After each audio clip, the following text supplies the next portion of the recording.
और इजराइल के हमलों से हिजबुल्लाह चीफ तमतमा गया है। हिजबुल्लाह चीफ हसन नसरुल्लाह का बयान आया है, इजराइल की करतूत जंग ऐलान है। हिजबुल्लाह चीफ का कहना है कि ये जंग का ऐलान है और इजराइल को करारा जवाब मिलेगा। हालांकि ये बार बार इस तरह की चेतावनी गिदड़ भभकी हिजबुल्लाह की तरफ से दी जा रही है और कहा जा रहा है कि हम अब पलटवार करेंगे, लेकिन पलटवार करते उससे पहले ही रॉकेट लॉन्चर्स तबाह कर दिए गए। सवाल है कि पलटवार कैसे होगा। ये जरूर है कि हिजबुल्लाह अभी समझ नहीं पा रहा है कि कैसे हम इसका बदला लें, कैसे पलटवार करें, क्योंकि इजराइल तो अब आसमान से आग भी बरसा रहा है और जमीन पर स्थिति यह है कि कम्युनिकेशन डिवाइसेस जो भी हिजबुल्लाह के लड़ाके या कमांडर इस्तेमाल कर रहे हैं वो मौत का साजो सामान बन चुका है और उससे लड़ाके, हिजबुल्लाह के तमाम लड़ाके या फिर कमांडर्स, कई की मौत हो चुकी है, कई अभी भी घायल हैं। और ये बता रहा है कि हालात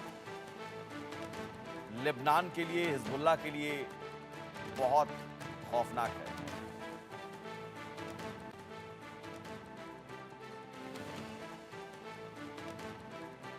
और हमारे साथ एक खास मेहमान जुड़े हुए हैं, brigadier retired Sharadendu, defence expert हैं। स्वागत है सर आपका।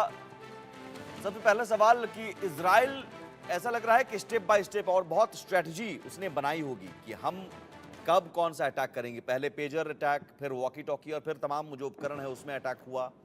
और इजराइल को पता था कि अब पलटवार की तैयारी करेगा तो पलटवार के लिए क्या है, उसके पास रॉकेट लॉन्चर्स हैं, पहले उसको तबाह कर दो। एक भी मौका इजराइल देना नहीं चाह रहा लेबनान को। जी हाँ, आपने बिल्कुल सही बताया। देखिए, इज़राइल आर्मी एक प्रोफेशनल आर्मी है। बड़ी सूझी हुई रणनीति और एक डिज़ाइन जो बनाते हैं लड़ाई लड़ने की, उसको वो इम्प्लीमेंट करते हैं। देखिए, किस तरीके से गाज़ा पट्टी को सीक्वेंशियली उन्होंने पूरी तरीके से तबाह कर दिया और आज की डेट में जो हमास है, वो मार्जिनलाइज़्ड हो गया। अब यही कार्रवाई देखिए आज की डेट में लेबनान में कर रहा है। लेबनान में कॉन्टैक्ट बैटल तो नहीं है, लेकिन एक डिस्टेंस बैटल चल रहा है। एक एयर स्ट्राइक करता है, रॉकेट बरसाता है और जिस तरीके से देखिए उसने पेजर और वॉकी टॉकी पे एक्सप्लोशन किया। ये देखिए एक पूरा पूरा मनोबल तोड़ने की तैयारी है। हिजबुल्लाह को वो कहां तक स्ट्राइक करेगा ये कहा नहीं जा सकता है। पहले तो उसने साइकोलॉजिकली उनको डाउन कर दिया है। इस तरीके का भय का वातावरण लेबनान में बना दिया है कि कोई भी इलेक्ट्रॉनिक डिवाइस यूज करने के लिए हिजबुल्लाह के लड़ाके बहुत सतर्क हैं। उनका कम्युनिकेशन फेल कर दिया, आपस में बातचीत बंद कर दिया। अब उनको पूरे पूरे रिमोट सिस्टम पे जाना पड़ेगा, या तो रनर द्वारा या स्लिप द्वारा या ऐसी मैसेजिंग करनी पड़ेगी, क्योंकि आप इलेक्ट्रॉनिक डिवाइस यूज नहीं कर सकते। तो कम्युनिकेशन उन्होंने जेपरडाइज कर दिया, जिससे कि उनका कोऑर्डिनेशन खत्म हो गया। और जिस तरीके से देखिए आज की डेट में एयर स्ट्राइक किया है, तमाम तरीके के उनके लॉन्चिंग साइट को बर्बाद किया है। एक चीज ध्यान में रखने वाली बात है, और एक लेबनान में एक वॉरफेयर, साइकोलॉजिकल वॉरफेयर चला दिया है। लेबनानी जो है वो उनके डिवाइडेड व्यूज हो गए हैं। वो कहने लगे कि हिजबुल्लाह को यहां से ऑपरेट नहीं करना चाहिए, इसका खामियाजा लेबनान को भुगतना पड़ रहा है। लेबनान में स्ट्राइक हो रही है और उनके सिविलियन भी हताहत हो रहे हैं। तो वहां की पॉपुलेशन में एक डिवाइड कर दिया, हिजबुल्लाह को एक साइकोलॉजिकली डाउन कर दिया। 1200 करीब सैनिक उनके हताहत हो गए। तो अब वो लड़ने के विधा में है नहीं, किस तरीके से आप लड़ेंगे। लेकिन हिजबुल्लाह के देखिए जो हेड है नसरुल्लाह, वो आते हैं, बोलते हैं कि हमारी कमर इन्होंने तोड़ी नहीं है, हमारा ऑर्गेनाइजेशन इंटैक्ट, हम इसका बदला लेंगे। लेकिन इस तरीके के स्टेटमेंट जैसा कि आपने बताया कई बार आ चुके हैं। इस्माइल हानिया मरा था तब भी, मारा गया था तब भी, उसके बाद इस तरीके के आए थे स्टेटमेंट, हम इसका बदला लेंगे। लेकिन ये बदला लेते हुए दिख नहीं रहे हैं। ये जो रॉकेट फायर करते हैं उसका इजराइल का एयर डिफेंस सिस्टम जो 3 टियर में लगा हुआ है वो डिस्ट्रॉय कर देता है। एक दो क्रूड मिसाइल कहीं गिरते तो उससे ऐसे हताहत लोग होते नहीं। जी। लेकिन एक चीज तो हिजबुल्लाह ने जरूर किया है, जो इजराइल के नागरिक हैं उनमें भी एक भय का वातावरण है। तमाम तरीके के देखिए वहां सायरन बजते हैं और इजरायली लोग भी शेल्टर लेते हैं, वो एक प्रिकॉशनरी मेजर है। लेकिन जहां तक टेक्नोलॉजी और कॉन्टैक्ट बैटल और डिस्टेंस बैटल का जो फेयर मिक्स किया है इजराइल ने, ये एक अपने आप में जितने युद्ध के रणनीतिकार हैं उनके लिए बहुत बड़ा सबक है। देखिए ठीक है। कोई भी इक्विपमेंट, कोई भी विधा जो है इस वॉर में अनटच नहीं रहा हुआ। Psychological warfare, harassment, firing, rocket, contact battle, इस तरीके के लेवल पे युद्ध लड़ाते बिल्कुल, हैं और कैसे indirect bit attack, by direct bit, bit attack, by ये बिट स्ट्रेटजिकली कंप्लीट ऑपरेशन हो एक रहा है। रणनीति के साथ कहीं ना कहीं इजराइल इस हमले की प्लानिंग करता रहा होगा बहुत लंबे समय से और उसके बाद इसको अंजाम दिया गया है। मेजर रिटायर्ड मोहम्मद अली शाह हमारे साथ भी जुड़ गए हैं। मोहम्मद अली शाह साहब, अब क्या?